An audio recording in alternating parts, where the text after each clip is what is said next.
여러분, 읽기 능숙도를 효과적으로 올리는 방법. 어떤 방법이 있을까요? 지금까지 우리가 읽기를 잘하려면 무엇을 배워야 되느냐, 무엇을 습득해야 되느냐에 대해서 설명을 드렸어요. 6가지 기술과 4가지 지식이었는데요. 이 피라미드 모양으로 해가지고 밑에서부터 이러이러한 기술들과 지식들을 다 쌓으면은 읽기를 잘하게 된다. 네, 뭘 배워야 되는지에 대해서는 말씀드렸어요. What, 그죠? 이제는 how입니다. 그럼 과연 이걸 다 배우려면은 어떻게 지도를 해야 되느냐 하는 거죠. 네, 지금까지 우리가 알고 있는 읽기 교육에 대한 모든 생각을 좀 일단 리셋을 하고 말이죠. 우리가 무엇을 배워야 되냐, 어떻게 지도해야 되냐에 대해서 다시 한번 생각해 보는 게 좋을 것 같습니다. 그것을 위해서 일단 6가지 기술과 지식을 말씀드렸잖아요. 네, 단어 해독 기술, 단어 공략 기술, 그리고 텍스트 공략 기술, 그리고 위에는 메타인지 기술, 더 위에는 텍스트 감상 기술이었고요. 그리고 유창성 기술, 옆쪽으로 피라미드 옆쪽으로 있었고, 그 다음에 그 밑으로 지식들이 있었죠. 단어 지식, 단어 문법 지식, 스키마 지식, 그리고 네, 문장 구조 지식 이렇게 있었습니다. 네, 이것들을 이제 다 배우려면, 골고루 배우려면, 그 다양한 기술과 지식을 골고루 배우려면 어떤 지도법이 잘 좋을까? 이거에 대한 이렇게 기본적인 원칙이 있어야 되겠죠. 그 원칙에 대해서 여러 가지 의견이 있을 수 있겠지만 저는 폴 네이션이 2009년도에 발표한 Teaching Principles of Teaching Reading, Principles of Teaching Second Language Reading를 주목해서 소개해드리고 싶어요. 네, 네이션이 뭐라고 그랬느냐면 읽기 지도하는 데 있어서 4가지 유형이 있다. 4가지 캐테고리를 가지고 그 원리대로 지도하는 것이 좋다라고 4타입스를 말했고요. 그 다음에 각 타입은 4분의 1씩, 즉 수업 시간의 그 시간 배분을 25%씩 하면 좋겠다라고 얘기를 했습니다. 네, 그러면 그것이 이제 무엇인지 한번 보도록 하겠습니다. 네, 첫 번째는 의미 초점 입력입니다. 네, 의미 초점 입력인데요. Meaning Focused Input이라고 했습니다. 내용에만 중심을 두고 읽기 지도를 하는 거죠. 네, 다른 건 하나도 보지 말고 그냥 내용만 가지고 이제 얘기를 하는 읽기 지도가 4분의 1 정도 있어야 된다는 겁니다. 그럼 내용만 가지고 읽기 한다는 게 뭐냐? 아이들한테 아주 새로운 정보 습득, 자기가 원하는 거죠. 필요 없는 정보가 아니고요. 흥미나 호기심이 가는 거, 아니면 우리가 뭐 토의를 한다는 비평을 하기 위해서 읽는 것, 이런 것들을 위해서 글을 읽히는 거죠. 그러려면 쉽고 흥미로운 글을 읽혀야 됩니다. 아주 쉬워야 된다는 게 중요하고요. 그래서 스토리북이나 외국어 학습자용으로 저술된 도서, 뭐 그레이드 리더 시리즈가 있을 수 있고요. 아동 및 청소년 대상의 영자 신문이라든지 또 인터넷 자료라든지 애니메이션 영화 대본이라든지 이런 재밌는 것들을 읽히는 거죠. 네, 그래서 이게 기본적으로 의미 초점 입력의 형식에 따르는 그런 읽기 지도는 대표적으로 다독 활동이 들어갈 수 있겠어요. 그리고 관심 주제에 대한 배경 지식 쌓기 활동 같은 것도 역시 들어갈 수 있겠죠. 교재 그 읽기 지문을 읽으면서 내용 이해 중심으로 설명하고 또 내용 이해를 잘했는가 점검하는 거, 이것은 여기에 해당하지 않습니다. 이것은 의미 초점 입력이 아니고 이거는 이해력 향상을 위해서 하는 거기 때문에요. 내용에 중심을 둔 어떤 이른바 독서와 같은 읽기는 될 수 없다는 겁니다. 네, 자, 그럼 의미 초점 입력에 대해서 말씀드렸고요. 두 번째, 의미 초점 출력입니다. Meaning Focused Output. 한 끗 차이죠. Meaning Focused Input, Output. 이번에는 아웃풋을 위해서 하는 것이에요. 이게 무슨 말이야? 읽는 것은 인풋인데 왜 아웃풋이라고 하지? 할 수 있는데 읽은 내용에 대해서 추후 토론이나 글을 쓸 목적으로 읽기 지도를 하는 거예요. 네, 그러니까 읽기 전에 반드시 목적이 있어요. 읽는 것 자체가 목적이 아니라 왜 이걸 읽느냐 했을 때 읽고 난 다음에 할 일이 있어야 되는 겁니다. 거기에는 듣기나 말하기나 쓰기가 있을 수 있습니다. 읽고 토론을 한다든지 읽고 뭔가 감상문을 쓴다든지 하는 것이죠. 그래서 이것을 목적형 읽기라고 할 수 있습니다. 사후 활동을 미리 안내를 한 다음에 이를 준비하기 위한 계획적인 읽기를 시키는 거죠. 그래서 읽기 자체는 혼자 읽는 것이 이제 대부분입니다. 예로서 내신 소개한 것은 ask and answer였어요. 그러니까 묻고 교사가 질문을 먼저 던집니다. 그리고 학생들이 가서 읽는 거죠. 그리고 거기에 답을 하는 것이에요. ask and answer. 그러니까 읽기 전에 반드시 답을 하기 위한 목적으로 읽는 거죠. 굉장히 쉽게 적용할 수 있는 방법이고요. 토론, 그렇죠. 토론도 읽고 나서 조사 발표를 시킨다든지 또 스토리 결말을 갖다가 자기가 스스로 바꾸기 위해서 읽는다든지 이 뒤에를 당신이 생각해서 써보세요. 이런 걸 먼저 내주고 읽게 한다든지 독후감 쓰기, 또 글 요약해서 어디 소개하기, 또 SNS나 이메일 텍스트에다가 답을 하게 하는 거 어때요? 예, 그런 것도 전형적인 의미 초점 출력이 되겠죠. 그리고 블로그에 댓글을 남기게 한다든지, 네, 이런 것들은 이제 제가 이제 아이디어를 내본 건데요. 의미 초점 출력을 하는 방식이라고 할 수 있겠습니다. 학습자가 내용에만 집중해야 되는데 내용이 이해가 안 가서 막 거기에 단어나 문법적인 구조 같은 거에 골머리를 앓게 된다 그러면 집중이 안 되겠죠. 그래서 이 역시도 난이도가 좀 조율이 돼야 됩니다. 좀 쉬운 쪽으로.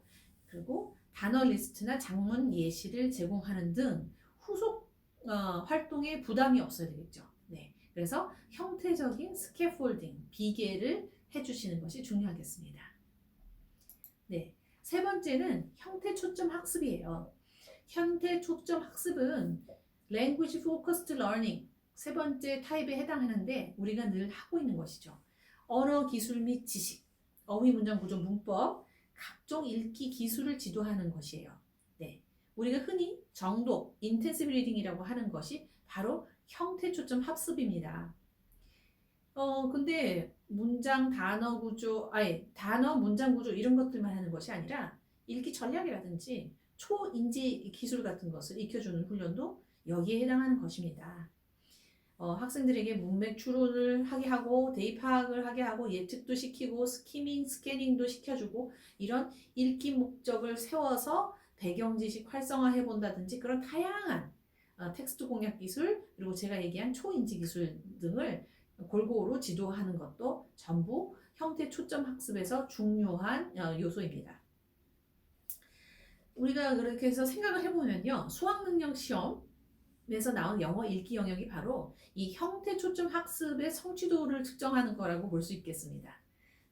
네, 그러면 마지막으로 네 번째 카테고리는 뭔가 보면 유창성 발달입니다. 네, 유창성 발달을 위한 읽기 지도가 네 번째 유형이 되겠습니다. Fluency Development인데요. 여러분 유창성이라는 것이 뭔지에 대해서 생각해 본 적이 있으세요? 유창한 글 읽기. 유창성이라는 것, Fluency라는 것은요. 시간 개념입니다. 주어진 시간 내에 많은 양의 글을 읽는 네, 경제적인 거죠. 주어진 시간 내에 많은 양의 글을 신속하게 읽을 수 있는 능력이 유창성입니다. 네.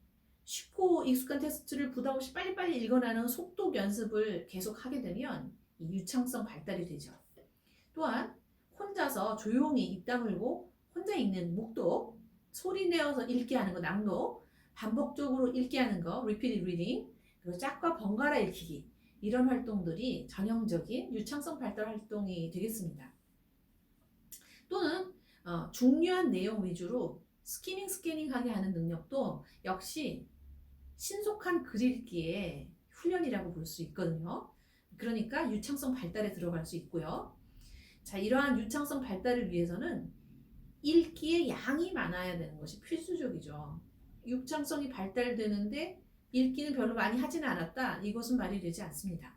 즐거움과 호기심이 드는 책을 스스로 선택해서 지속적으로 읽기에 대해서 노출을 시키면 즉 다독 활동이 되겠죠. 다독 활동 같은 걸 많이 하게 되면 유창성이 발달되게 된다는 것이죠. 그래서 유창성 발달을 위한 지도가 전체 수업의 4분의 1 정도는 차지해야 된다라고 말하고 있습니다.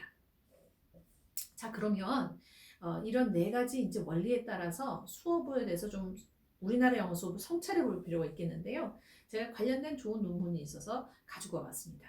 신충성 선생님이 2015년도에 쓴 논문인데요. 석사학위 논문입니다. 교육대학원 석사학위 논문인데 고등학교 영어 읽기 수업 실태조사 연구해서 읽기 활동의 유형과 지도 방법을 중심으로 바로 이 네이션의 원리 Teaching Reading Principle을 가지고 분석을 했습니다. 그래서 교사 33명의 설문, 영어교사 33명에 대해서 설문조사를 하고 그리고 또 2명의 교사를 각각 관찰과 인터뷰를 해가지고 분석을 한 내용이었는데요. 그림을 보면 이제 신춘성 선생님 그 논문에서 이제 가지고 온 그래프예요. 읽기 지도 활동의 유형별 시간 할당 비중을 교사가 설문조사에서 밝힌 것과 신춘성 선생님이 관찰로 해서 분석한 결과를 종합했을 때 이런 것을 보이더라는 거죠. 이제 33명의 이제 평균과 교사 A하고 B를 이제 보니까 한 48%, 45%, 43% 정도가 의미 초점 투입에다가 시간 쓰고요. 의미 초점 산출에는 굉장히 적은 시간을 쓴다는 걸 볼 수 있어요. 9%, 8%. 그리고 현태 초점 학습 30%, 38%, 28% 정도로 이제 하고 있다고 했고, 유창성 개발에다가는 13%, 9%, 16% 정도를 쓴다고 교사 스스로 이제 리포트를 한 거죠. 그리고 이제 관찰로서 이제 참관으로서 이제 본 것도 있습니다. 근데 그 비중이 25%씩이 되지 못하고 지금 많은 것과 적은 것이 있습니다. 근데 이제 의미 초점 투입을 이제 제일 많다고 좀 했는데 의미 초점 투입에 대해서 정확하게 분석이 안 된 점을 제가 발견했어요. 그래서 제가 봤을 때 이거보다 훨씬 적은 양을 하고 있고 지금 의미 초점 투입이라고 말한 부분이 사실은 형태 초점 학습이라는 것을 알 수 있었습니다. 네, 그리고 2번째로 읽기 활동을 좀 구체적으로 봤을 때 어떤 활동을 내가 제공하고 있냐라고 했을 때 나는 의미 초점 투입 읽기 활동을 제공하고 있다. 제공하고 있지 않다라고 응답한 교사의 비율이에요. 8.6%가 나는 제공 안 한다. 굉장히 적은 숫자가 그랬네요. 초점 산출 읽기 활동을 나는 안 합니다라고 말한 것이 42.4%. 그리고 형태 초점 학습 읽기 활동을 안 줍니다 하는 건 1.8% 많이 하고 있고요. 유창성 개발 읽기 활동을 안 하고 있습니다만 30.3%가 그렇게 대답을 했습니다. 네, 좀 더 자세히 보니까요. 어떤 것을 제공하지 않느냐고 말을 했더니 특히 나는 읽기 활동과 관련해서 말하기 활동을 수업에서 제공하지 않았다. 네, 요것을 제공했다는 것에 이제 아니라고 얘기한 게 60.6%예요. 그러니까 읽은 거 가지고 토의 같은 것은 하지 않았다는 거죠. 그리고 학습자들의 읽기 속도를 높이기 위한 활동을 제공한다. 네, 읽기 속도 관련돼서 나 아무것도 안 했다는 사람이 절반 이상이었고요. 읽기 활동과 관련 쓰기 활동 수업에 제공한다. 읽은 다음에 그거 쓰던 것도 절반의 선생님이 그런 건 하지 않는다 했어요. 다양한 방식 읽기 활동을 제공하고 있다. 사독, 속독, 낭독, 묵독, 같이 읽기, 나눠 읽기 등 유창성 개발을 위한 것 역시 50% 정도가 전혀 하지 않는다고 했고 읽기 활동 이후에 주어진 자료의 의미를 학습자 스스로 표현하는 활동을 제공한다. 의미 초점 산출에 대한 것도 역시 42.4%가 하지 않는다고 얘기했습니다. 네, 여러분의 수업은 어떠신가 궁금합니다. 네, 그리고 우리 앞으로 우리가 현재 교사 또는 예비 교사들이 영어 읽기 능숙도를 향상시켜 주려고 할 때 조금 더 강조를 해야 되겠다 하는 부분이 어떤 부분인지 조금 생각하실 수 있는 기회가 되었던 것 같습니다. 네, 그러면 이것으로